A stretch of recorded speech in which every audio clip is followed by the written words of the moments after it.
Hey, what's going on, everyone? Appreciate y'all coming here and checking out this Fallout 76 video. So as some of you may know, Bethesda just added the fishing updates in the PTS server, aka the public test server, and in this video we're going to be, well, testing some things out. We're going to be seeing what happens when we nuke the Fisherman's Nest. Wait, that says rest, my bad. We're going to be seeing what happens when we nuke Fisherman's Rest. And on top of that, we're also going to be seeing what happens when we fish in a nuke zone too. Because as some of you may know, in the article it did state that we do get some rare fish fishing in a nuke zone. This was in the Inside the Vault article from Bethesda. So yeah, let's experiment around in this. I'm also going to be showing you a bunch of lore over here at the Fisherman's Rest. It's really interesting. There's actually quite a bit of interesting lore to dive into about this place. It gets pretty deep. And speaking of deep, there's actually some lore over the Interloper too, interestingly enough. Maybe we're going to encounter it sometime in the future, possibly as a raid boss or something. That'd be sick. Could you imagine like having to fight the Interloper in like some deep water or something? Kind of like how, you know, the snake in the raid that we have now is like swimming in some acid. Imagine like the Interloper swimming around in some water. I don't know. I mean, we're going to find out though. I know one thing's for certain, these people are not going to be too happy. There's a lot of people over there. Shoo-wee. Sorry, guys. It's for science! Though. And also, this is the public test server, so we're meant to test some things out. Just fast travel away. And if your camp's in the nuke zone, all you got to do is just simply toggle your camp somewhere else. As you can see, you can choose another camp to use here. We got plenty to use to switch away. Looks like that guy did. Actually, I'm going to fast travel to this dude's camp. It's a good spot to watch the nuke. I'm not going to be able to see the mushroom cloud at all from here. Look at that view of some trees. Oh yeah. What a great view. This is awesome. Wow, you can see down there though, a cloud ripple. I'm going to put on a hazmat suit. And I'm going to run over there and freaking nuke, not nuke, freaking fish in a nuke zone. By the way, have you guys found any like secrets in the water around here? Like, I am assuming there's probably some secrets in the water around here. You'll see with some of the lore that we get, it definitely seems like there might be. So if I was you, if you're watching this video and you're able to join into the PTS, try searching around in the waters around this area. You might find something interesting. Okay, so Linda Lee is not glowing. But we do got some glowing fungus right here. That turned glowing. What is that? Oh, it's fluorescent flux right here. Okay. Plenty of that. Oh, nice. Captain is in a hazmat suit. Okay. And this guy seems to be immune to radiation. I gotta say, he is definitely interesting. Freaking cool. So yeah, nothing too much has changed over here, but we get to fish in the nuke zone. Let me see if there's any challenges right now to catch any fish in a nuke zone. Oh, catch any glowing fish. That might be some. We probably can only catch glowing fish within a nuke zone. Oh, a very good tip. You can actually use the weather machines at your camp and change the weather to do certain challenges too, by the way. I'm just going to throw this tip out there. So like, for instance, right now, to get the next reel that I need, Mark II reel, it says to catch fish in the rain. Yeah, you could use a weather machine at your camp to do this. Interestingly enough. But anyways, let's fish in a nuke zone. Let's see what we can catch. Guess I'll use some common bait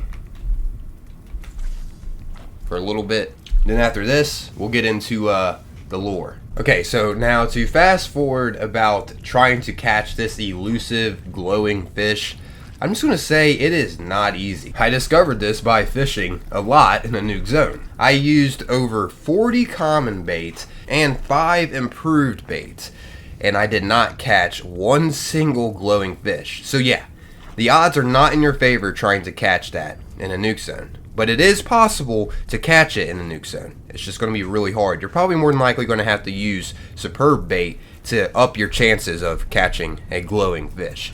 It will still be possible, I'm sure, with improved bait too. I only had 5 to use, unfortunately, which, by the way, how you get improved bait is by completing fishing challenges. That's how you get more of that.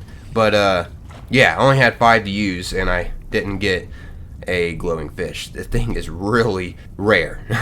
And good luck trying to get it with common bait. Like I said, I used over 40 and did not get it. So yeah, I used about 50 bait in total. Here were the results in case you're curious. If you want to skip past this to the lure, feel free to use the timestamps. But as you can see, I caught 8 Brooks silverside fish, 2 chain pickerels, 4 muddy sawgills, 10 red bellies, 1 ridge trout, 3 spike snappers, 6 sunscreams, and 1 yellow bullhead. Like, look at this. I got 40 fish bits now from all that fishing in the nuke zone. I'm going to go ahead and give 25 to Linda Lee. Let's see what I get. 2-star. Now I'm going to give 10. Oh, a 3-star there. Seems like it's random for the legendaries that you get. And then I'm just going to give 5. Didn't get any legendaries that time. But yeah, now let's go ahead and get into the lore. This is really interesting, guys. Really interesting. I think they are plotting something that we're going to be experiencing sometime in the future that involves this. Sure, we'll find out. Definitely seems like it, though. Seems like this is foreshadowing something. But anyways, to start off this lore here, let's get into one of the most interesting pieces that you can find right over here. You can find this note called the Deep Note. As you can see, if we go and pick it up, you will notice, for some of you that know about the Interloper, that this is the Interloper on this note, as well as some scribble that I can't really make out what it is. And it looks like it's also towering above some kind of obelisk or something. And by the way, it seems like the captain made this note. Trust me, it's going to make sense here in a little bit on why I think that. It seems like the Interloper was calling out to the captain. Somehow it got control of him. And as some of you may know, the Interloper basically controls your mind and makes you do things that you're not even aware. It like calls to you and it makes you do things, or it makes you come to it and stuff like that. I'll get more into that further in this video. There's some holotapes that we can pick up that goes over how the Interloper works. And I think the reason why we can't really make out what is being said there is because the captain is like losing his mind.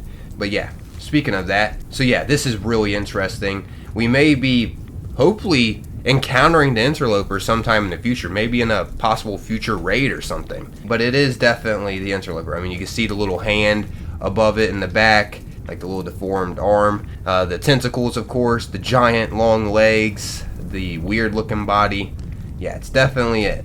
Anyways, now let's get into the holotapes that you can find around here about the captain. The first one you can find will be located right over here next to this ham radio. It's called Captain's Log number 1. Let's go ahead and play this. Listen into this. Ever since I washed up on these shores, my mind's felt more and more adrift. I'm hoping this might be a way to keep me anchored. My name is Captain Raymond Clark. My father was a bosun, and so was his father before him. My mother's name was Deirdre, and she had long flaxen hair. This is foolish. How do I stop this thing? So yeah, that right there was like, right there he obviously was worried that he was losing his mind. And that's the reason why he was saying that stuff in the holotape, to try to remember, you know, himself and his parents. But anyways, next up here, we can find another holotape over here called Captain's Log number 2. Let's go ahead and play this one.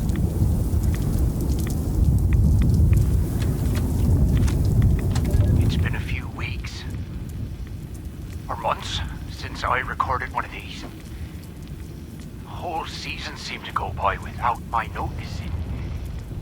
My head's been so clouded I can barely keep track of what state we're in. Come on, Raymond, hold it together.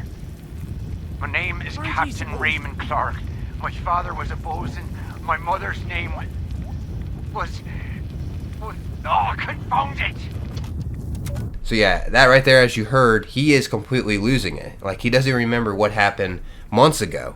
And he's just like randomly coming back into sense, like, wait, how did I get here? What's happening? And he didn't even remember his mom's name. Fortunately, he remembered his dad's, but still, nonetheless, he's losing his mind more and more. Kind of makes me wonder if he's like going to be transforming into the fisherman that's next to him or something, or if that fisherman next to him is evil in a way. But anyways, we can find his third log right here on this barrel. Let's listen into this one. My name is Captain.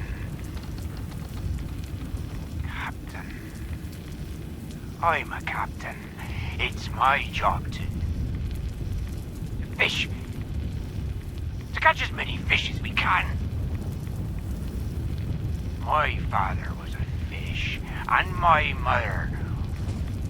So yeah, that right there, as you heard, his mind is getting even worse. He literally called his dad a fish, as well as his mom. And once again, didn't remember his mom's either. And he just ended the holotape, and he just ended the tape immediately. He was getting frustrated. He couldn't even like hold a train of thought. It's like something once again is taking over his mind, which that's the interloper doing that. Now, there's some diary pieces that we could find of him as well, which I gotta say, this thing in this bottle looks crazy. Like, let alone, the interloper reminds me of Call of Cthulhu style, you know. Same with, like, inside this bottle, it's like an octopus. Like, the interloper reminds me of something straight out of an H.P. Lovecraft story. But yeah, anyways, now there's some diary pieces that we could find over the captain before he got here. So this was while he was still set sail in the waters and, you know, on his boat. As you can see here, we got diary excerpts 1 over here on this table. Let's go ahead and read this. Entry 1. Sold most of our catches for far cheaper than we ought to this month, but I just can't bear to see the state of the poor souls that we meet in the ports. At least this way they could fill their bellies for a night. The men think I've gone soft, but they're forgetting how easy we've got it. Anyways, here's entry 2. Spied some almighty shadows beneath the ship of late. These waters grow more treacherous with every passing day. If it's not the sea herself, it's the creatures within. Spied some almighty shadows, huh? So whatever he saw must have been huge. Anyways, here's entry 3. Blessed Poseidon, have mercy on our wretched souls. This storm has raged at us for 3 days and nights. It didn't give us the faintest warning of its coming, neither. She better blow over soon, for Linda Lee can't take much more of this abuse. So yeah, literally he was going through some crazy storms while he was writing his diary and seeing some weird things. Also, by the way, the crab wasn't a part of this boat yet. As you can see on the side of the boat, it states Linda Lee. So that's just something he called his boat. That's just how pirates are, and people that are really into their boats, they name them. Same with car enthusiasts. They name their vehicles. So the captain named his ship Linda Lee. But eventually, though, this crab became a part of this boat. Obviously, he wasn't able to use this boat on waters if the crab was in it, because it has a giant hole in it now. Obviously, that's not going to float anymore. So maybe this crab became to be in the boat from going through those bad storms he was going through, the treacherous waters, and seeing the crazy creatures and shadows. But anyways, carrying on here, there's one more diary that I know of that we can read that's really interesting and has multiple entries as well over here. Diary excerpts number 2. Let's go ahead and read this one. Entry 4. I feel I must be dreaming. I've woken up ashore? God knows how. Flashes of terrible visions plague my mind. I'll be danged if I could tell whether they're nightmares or memories, though. Same figure always lurking in them. It's hard to know what's real or not anymore, especially now I'm plagued with these strange urges. So this right here is, I believe, foreshadowing the interloper. He mentioned how he keeps seeing this same figure, which would make sense on why he drew out this figure too. That's what's plaguing his mind now. He might have actually went to it, because as I mentioned before, the interloper calls to you. It like gets you to do things, and you don't like remember things and stuff like that, and it actually gets you to come to it. But yeah, he just randomly appeared here after that huge storm he went through and after seeing the strange shadows and stuff, and now he has these strange urges too happening to him. But anyways, carrying on here to entry 5. Been following them for so long now, doing all kinds of strange things, anything to stop the pain. Find myself in agony often. Or is it ecstasy? Or is it pleasure, you know? So things that he could be remembering that he did, that he's considering that he just woke up from a terrible dream, could have been a memory of his. Which, visiting the interloper could be a freaking nightmare. That thing is freaking scary down there. But yeah, which brings me to the next part that I want to get into, since we're on the topic of the interloper.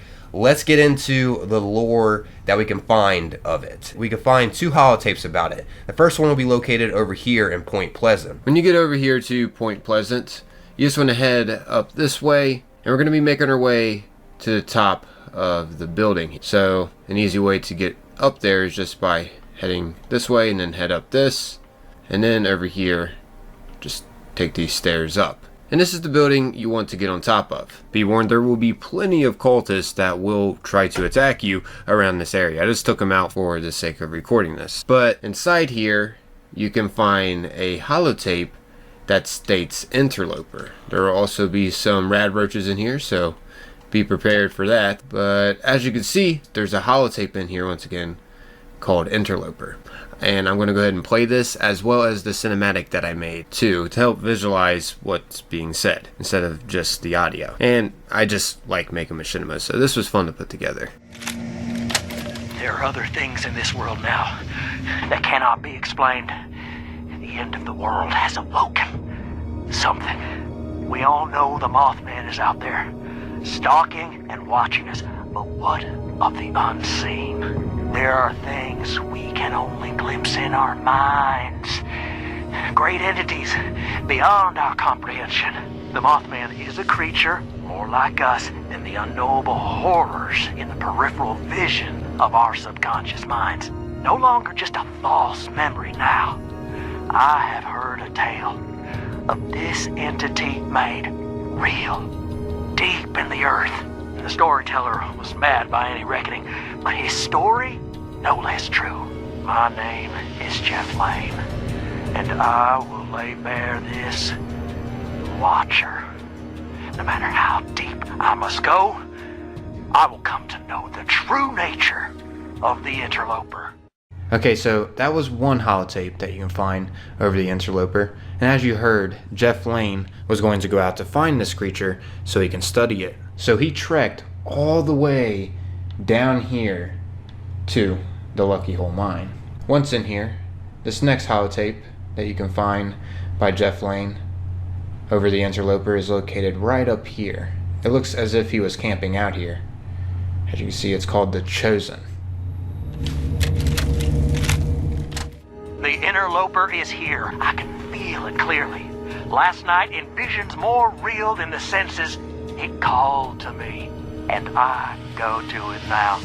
Signs are all around that I am not the only one to hear the call, though where they have failed, I will not, for it summons me alone in the end.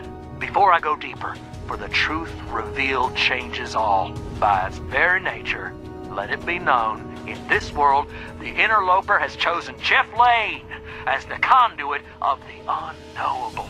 Together, the hidden reality becomes manifest at long last. So yeah, there you have it. There's the hidden holotapes over this secretive creature that dwells at the bottom of Lucky Hole Mine. That goes by the Interloper, interestingly enough. But yeah, that's the interesting story of the Interloper. And turns out there is something new down here at where we could find the Interloper at the Lucky Hole Mine. Now, in case you don't know where to find this creature at, just take the route that I take. I'm going to be fast forwarding this though, so feel free to rewind it if it does go too fast. Here's the entrance to it. Let's head on inside. Okay, so once in here, you're just going to head down these tracks right here. But yeah, at the end of this track here, you just head right, and then you take a left up here, head straight, then take another left, and then head straight. Then at this door, just bust a right. Keep in mind, there will be plenty of cultists down here too that you will encounter. But yeah, over here, you just take a left and head this way. And then you'll come out at this area where there's a bunch of seats at and stuff like that. Looks like some kind of like meeting was going on down here. But when you get to this place, this is where you're actually close to the secret, where the Interloper dwells at. You just want to head this way through this tunnel. And then you want to go through these bushes right here. This is the secret way. And the Interloper is hidden down in here. As you can see, you'll come across this laboratory right here where it looks like someone was studying them at. Could have been Jeff Lane here. But yeah, right here, if you go through these vines, this will lead you down to the Interloper. And there's actually some new details down here since this fishing update. And well, you'll see what's down here now. As you can see, you can find baskets of fish now. So yes, the captain is involved with the Interloper. Look at that, there's even fish bits, or fish guts right there. Looks like the interloper's eating. I don't know if something more is about to be coming with the interloper, but yeah, we can find baskets of fish down here now. Which, by the way, this is the interloper close-up, guys. This thing looks insane. Could you imagine it standing? Look how tall this thing is, long it is. Its leg goes all the way back there. It's got that deformed arm in the back. Freaking creepy. And there's the obelisk that was in his drawing too. Looks like what's ever on this has animal hooves as feet. I don't know, really weird. But yeah, the captain is definitely involved down here with the interloper. It has taken over his mind. He might have came across it during his travels on the sea somehow. Because as some of you know, you can sometimes see its tentacles move. It's almost as if this thing is in some kind of like deep hibernation or something. It's not dead. It definitely doesn't seem dead because it is still moving. And for those of you wondering, well, what about the like baby interloper thing that you could find at the deep location, since that note was titled the deep after all? And unfortunately, no, there's nothing new over at this area. It seems like the only new details they added was at the giant interloper, which was drawn on that. But yeah, just letting you know, there's nothing new over here for those of you that might be curious. But I guess that's wrapping up this video, everyone. Hope you all found this video enjoyable. As always, most importantly, appreciate y'all taking the time watching and listening. Until next time, peace.